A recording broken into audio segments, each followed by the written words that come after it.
Hey everybody, welcome back to the channel. Well, welcome back to my budget. It is May 3rd, so we are a little incy beansy weensy behind on talking about this budget review.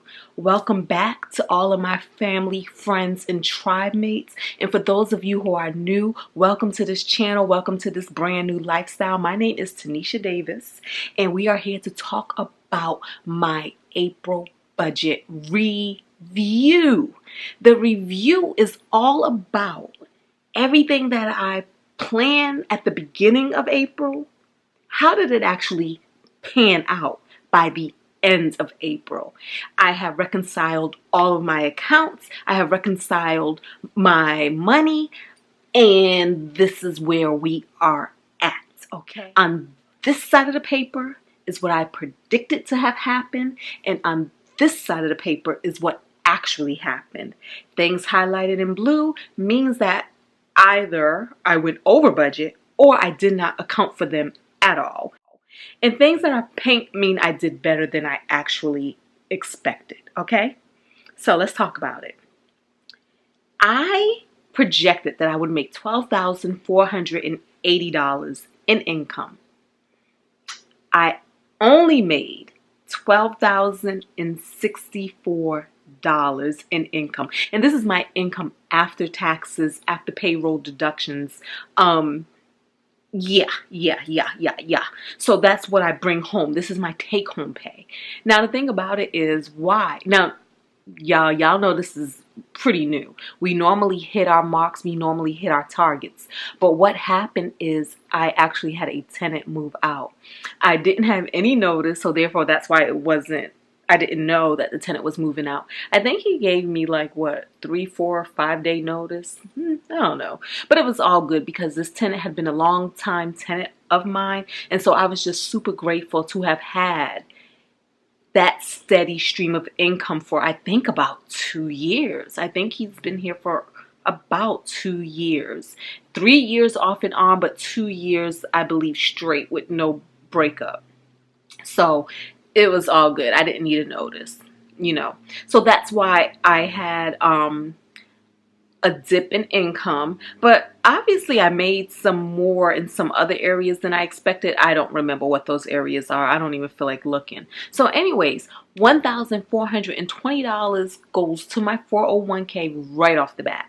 I said I was going to give $800 in gifts.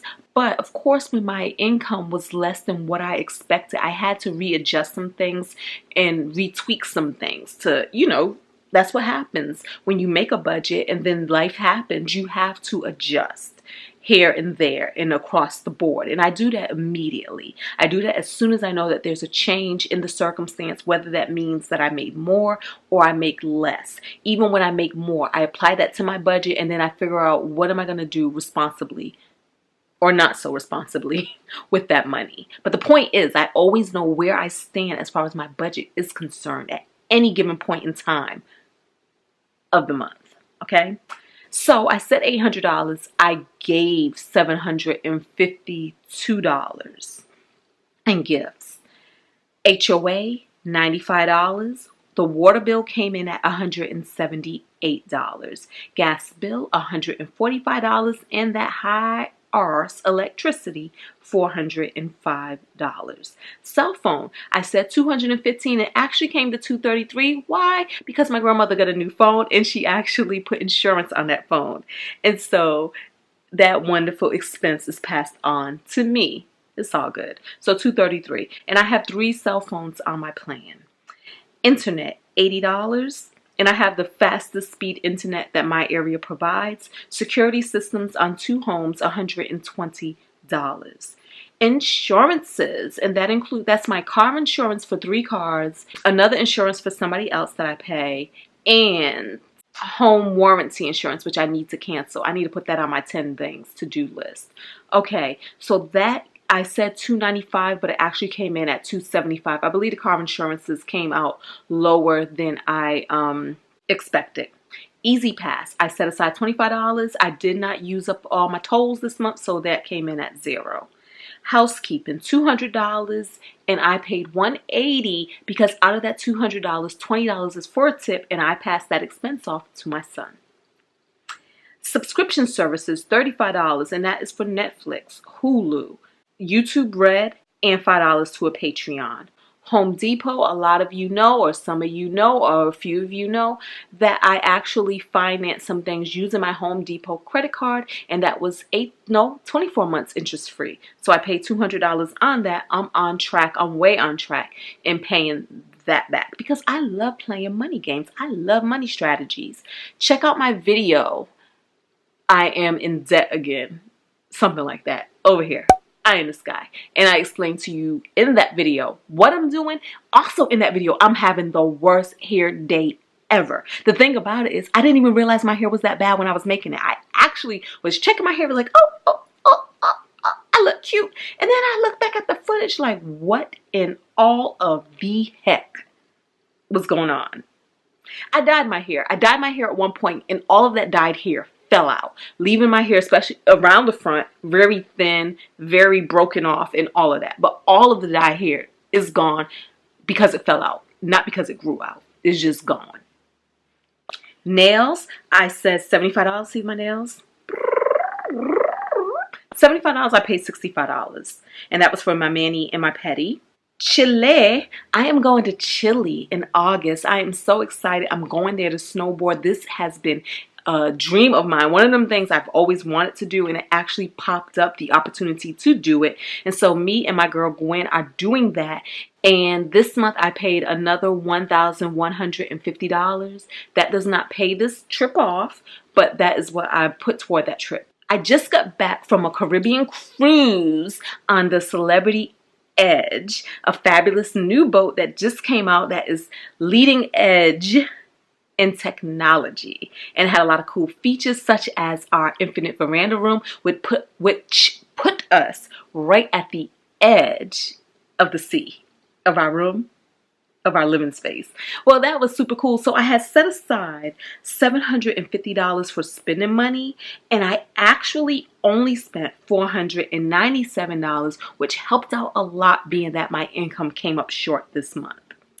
I did get the cruise internet package because I still try to do business while I'm on vacation. And of course, y'all know my business is mainly social media, to include this YouTube channel, as well as being available in case my tenants email me about anything. I have another rental property which I have tenants in. So it's super important for me to be able to be accessed at all times. So I paid $224 for that, and of course it is a business write-off because it was for business. But I do think, when I think about it, I don't even use that much internet while I'm on a cruise. So I think next time I may try more of an hourly package rather than an infinite, unlimited package. Yeah, I think I may do it by the hour and figure out how much that may cost. Oh, while on this cruise, because y'all know I want to see this whole wide, humongous world. Well, we actually signed up for our next cruise in 2020, which rumor has it right now it's going to be a Baltic Seas cruise. I'm not sure the cities and countries it's going to be visiting, but it's going to be the places like Finland, Denmark, that upper northern European countries. So we put $100 down deposit down on that. A lot of us know, we know that I had a dear friend who recently passed away, and so I went to Long Island to attend her homegoing, and that cost me $451. $424 of that was for my round trip plane ticket. And then $27 of that were for Ubers here and there. Now, I actually had some other expenses because on the way back, our flight was canceled. It was crazy. And so me and Carla, who traveled with me, we ended up taking an Amtrak back. So we took the train back. So I did buy a train ticket. We did buy a Long Island Railroad ticket to get to the train station in the city of New York, Manhattan. And we did take Uber. But luckily, the airline refunded me the portion of the leg of my trip that was canceled, and so that money was able to pay for the expenses of doing the train traveling instead. And the cool thing about it, even though at the time it felt like, what? You got to be kidding me. Y'all doing this to me again, American Airlines?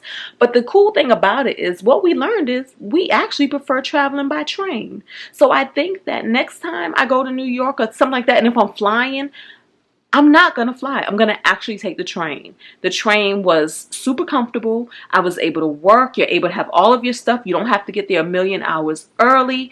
You can carry your own food on the train. I don't know. It was just really convenient. So I think that that lesson taught me that, hey, girl, check out the train.